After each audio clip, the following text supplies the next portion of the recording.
On October 2nd, 9 Saudi officials and intelligence officers arrived in Istanbul via private jet, booking 3 nights at a hotel.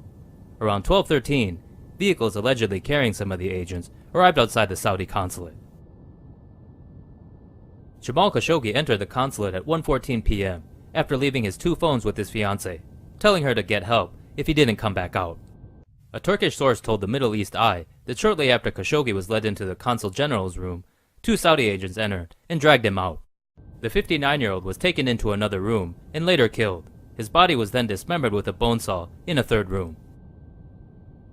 6 vehicles carrying the Saudi officials reportedly left the consulate around 4 p.m., while 2 others drove to the consul's residency nearby, one of them believed to be carrying Khashoggi. A second jet carrying 6 more officials arrived past 5, though it departed an hour later for Cairo, then Riyadh. The first jet left later that night, stopping at Dubai before returning to the kingdom the next day.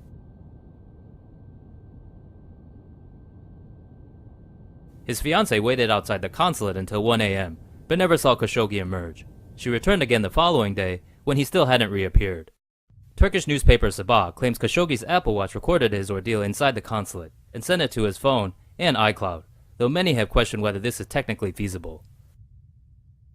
Turkish officials allegedly want to use luminol to check for blood inside the consulate, but the Saudis have only allowed a visual probe. They also suspect Khashoggi's remains are buried in the garden of the consul general's residence.